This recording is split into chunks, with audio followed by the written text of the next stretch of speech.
So may ano yung nakaputi sa ibabaw. Sa itaas mga kaidol, oh. May ano. Ayun oh, kita nyo. Yan. Yung puti na yan.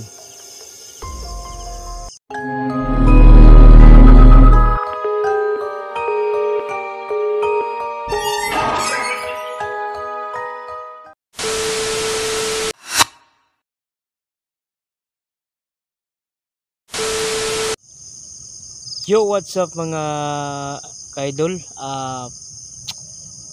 Magandang gabi sa lahat, no? Welcome back sa ating YouTube channel, Boss TV Adino. So ngayon mga kapangag, napasubo na naman tayo ngayon, no? Kasi biglang nagchat si Idol Marvin na tignan raw yung mga hayop niya dito kung okay lang ba.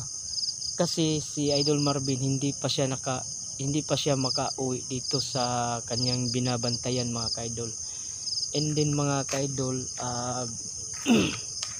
so mag-ikot-ikot muna tayo dito, no, para malaman natin na meron bang magnanakaw or baka sakaling bumalik na naman yung aswang or tik-tik mga kaidol. So siguro sa una naming upload, no, sana nakita nyo, no, kung ano yung nagpapakita sa amin. And then nakita namin, akala namin mga kaidol na isang magnanakaw, yun pala ay tik-tik. So ngayon sana ako lang mag-isa ngayon mga kaidol. Sana hindi na yun babalik. Kasi alam nyo mga kaidol, no, grabe yung mga pangyayaring naganap yung nagpapakita ang tik-tik. So una, muntik na biktima yung asawa ni Idol Marvin na isa pang buntis. And then yung si Kalde, no, so sayang si Kalde, wala na. So nakuha na sa ng tik-tik. And ngayon pag ikot tayo dito, baka sakaling meron. So sana sana hindi magpapakita ngayon, no, kasi dahil tayo lang mag-isa, no, so wala talaga akong kasama dito. So ay mapasubo na naman ako dito ngayon. Nagchat kasi si Idol Marvin na tignan daw yung mga hayop dito, pati na yung mga manukan, tapos yung kambing niya. So yung kambing niya mga kaidol, no, so sana pag uwi ni Idol Marvin hindi yun magalit sa atin, kasi yung kambing niya, yung si Kalde ba, so wala na. Sana hindi yun magalit pag uwi ato. Pero nalaman naman niya na si Kalde ay wala na, kinain na ng tik-tik. And then ngayon sana hindi naman yun babalik, sana ngayong gabi, no. So yung ano, ang laki ng kuan ngayon, no. So ngayon mga kaidol, hindi na natin to patatagalin pa. At saka sasabihin ko rin sa inyo, no, na saan yun nagaganap yung pag-atake ng tik-tik. And then yung kinalaban namin yung tik-tik, and then may sugat pa ako sa kamay, no. So dapat namin hulihin, pero ngayon sana hindi na yun magpapakita, kasi nakakatakot dahil ako lang yung mag-isa, no. So ngayon tara samahan niyo ako, no. So magdasal tayo, no, dubli-dublihin natin ang pagdasal para hindi yun makalapit sa atin. So sobrang dilim pa. So buti na lang dito mga kaidol, mayroong ng mga ilaw ba, no. So dati mahina yung mga ilaw, kasi ang mga ilaw dito inilagay ng amo ni Idol Marvin is solar lang, no. Kapag mahina ang init sa araw, mahina yung ang pag ilaw sa gabi, yung solar mga kaidol. So ngayon tala samahan niyo ako. Ayan, so dito tayo magumpisa. So buti na lang may ilaw, oh. Ayan, so may ilaw na, no. So dito tayo. Ayan, no. Sana. Uy, ano yun? So ayan. Dito tayo mga kaidol, no? Sana hindi na yun magpapakita sa atin yung tik-tik. Ang laki pa naman ng buwan ngayon. So ayan dito mga kaidol, no. So mamaya mga kaidol, no, sasabihin ko kung saan kami naglaban ng tik-tik. So dalawa kami ni EJ noon. Sana nakita niyo yung video kung paano namin nilabanan yung tik-tik. So hindi namin nahuli. Sana mahuli na namin yun. So ngayon mga kaidol, wala naman. So ayan. So dito yung mga manukan mga kaidol. So ingat tayo sa dinaanan natin, baka may ahas. Dito tayo. Napakadilim talaga. So buti na lang. O tingnan nyo, may ilaw naman pero ang hina. So ano, pag ilawan siya, mawala yung ilaw. Ayan, maraming mga manukan dyan, oh. Yung mga manok, oh, nandun nagsibatugan na. So may ano yung nakaputi sa ibabaw, sa itaas mga kaidol, oh. May ano, ayun, oh, kita nyo yan, yung puti na yan. So sana hindi yun magpapakita sa atin. Tumatayo ng mga balibo ko mga kaidol. Ingat tayo sa dinadaanan natin. Yan.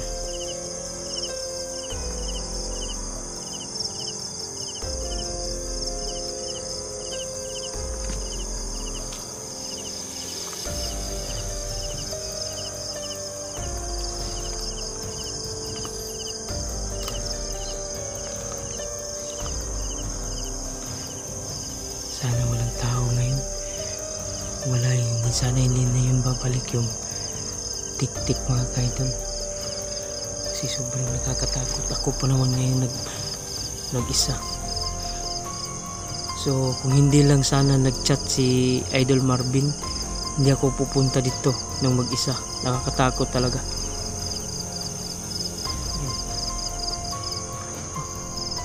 Ang lakas ng hangin. Ang ginaw talaga. Ano yun? So buti na lang may ilaw na, no.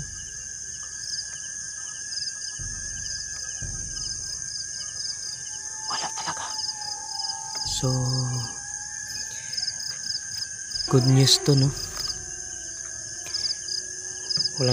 Walang nagpapakita sa atin ngayon. Katakot talaga mag-isa kapag mag-isa lang tayo mag-explore.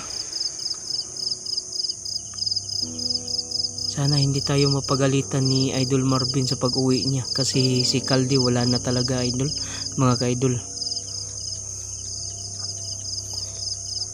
So hanggang dito lang tayo, hindi na tayo mag-ikot dun kasi sobrang madilim na at saka malayo na. So wala naman. Okay naman. Ayan.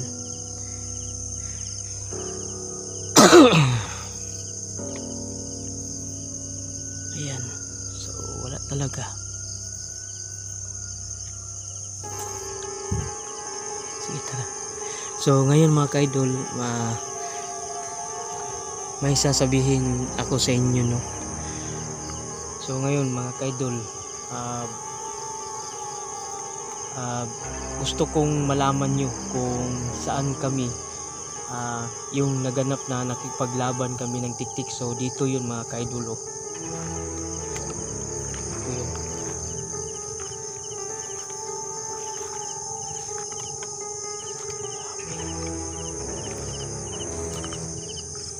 So dito yun nangyari mga ka-idol.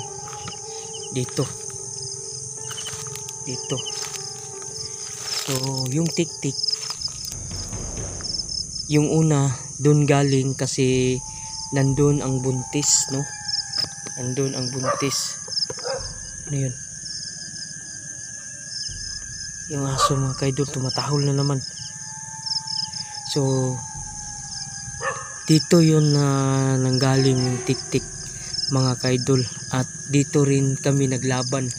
So buti na lang yung kamay lang nasugatan ko, yung kuko lang ng tiktik. So dito kami naglaban, dito ako nadapa, no?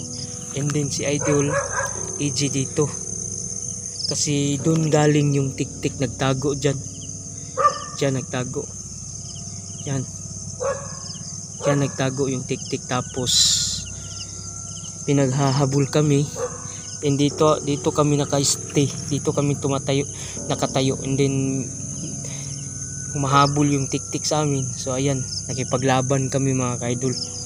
And then pagtayo namin dito na naman yung tiktik mga kaidol. Diyan na naman, diyan siya galing anong yung lumang bintana na yan. So tumalon siya dito siya tumalon yan. Tapos pinagsasabihan namin na tinakot namin yung tiktik. So ayan, tumakbo doon.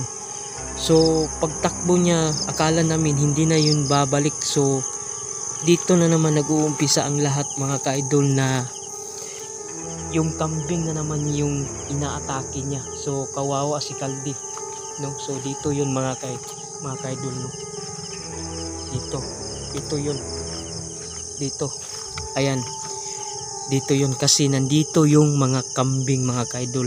So 7 sila dito lahat, oh. So ngayon 6 na lang, kasi si Kaldi nawala na. So ayan sila, oh. Oo, ayan. So buti na lang itong malaki, hindi niya nakuan kasi malaki. So ito na lang to. So 6 na lang, 3 sila dyan, tapos pang-4, 5, pang-6. So akala namin, no, akala namin dito sa loob, kasi kapag sa loob niya kinakain yung kambing, mahuhuli namin siya. Pero hindi pala sa loob mga kaidol. So nakita namin dito ang yung dugo ng kambing. So dito namin nahuli, dito sa likod ng bahay ng kambing. So tumakbo na naman doon mga kaidol. Hindi na naman namin nahanap kung saan na yun nagpunta. So dala-dala yung kambing na si Kaldi. So yun ang mga pangyayari lahat mga kaidol, na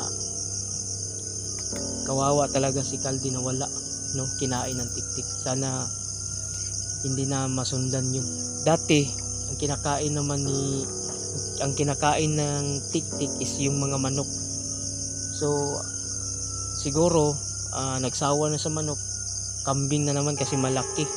So naghanda siguro yun, kundi na may pista siguro sa kanila, kaya kambing na yun ang hinuhuli. So hindi na namin talaga naabutan yung kambing si Kaldi. So kawawa talaga si Kaldi mga kaidol. Siguro dapat sana mahuli na talaga namin yung, kahit hindi man ngayon. So hindi naman ako mag-aatake kapag ako lang mag-isa, no? Ang lakas pa naman yung tiktik na yan. So dyan tumakbo siya dyan, so nawala, no? So sobrang dilim talaga dyan mga kaidol. Yan. So yung aso, nandyan yung aso, nandyan. So hindi nakatahol, hindi nakapag iwan ko lang. So dyan galing yung tiktik, kasi nandyan ang buntis. So ngayon wala na sila, umuwi na sila kasi natakot na. So wala na sila dyan, wala nang tao dyan, yung bahay na yan. So iniwan na kasi dahil sa tiktik. So si Marvin na lang, iwan ko kung kailan yun uuwi, babalik dito. Hay, no? So ayan lahat, may video naman kami na paano namin nilabanan yung tiktik. Sana makita niyo yung video na yun, no? Nasa aming YouTube channel. So sobrang nakakatakot talaga. So ngayon mga kaidol, dito na natin tatapusin yung video natin, and then Salamat Lord, walang nangyari sa atin, walang nagpaparamdam sa atin ngayong gabi. So sobrang maginaw lang. So wala naman tao dito. So umiilaw lang kasi solar lang na ilagay dito, kaya mag-ilaw ng mag-isa yan. So ayan, salamat sa iyong pagsama sa atin, no, ating pag-explore ngayon. So buti na lang hindi nagpapakita na yung tiktik na yun. So hanggang sa muli, update na naman kami, no, kung magpapakita ba yung tiktik para mahuli na namin. So perwisyo na yun dito sa aming lugar. So marami ng mga hayop na wala dahil sa tiktik na yun. Sana mahuli na namin, no, at kami na magsunog, hindi pa namin.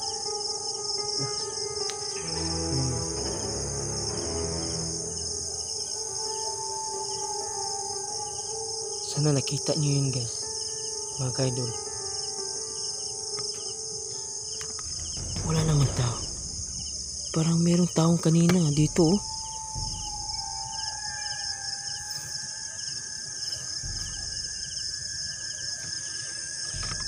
So ayan na, guys, magpaalam na ako sa inyo, no.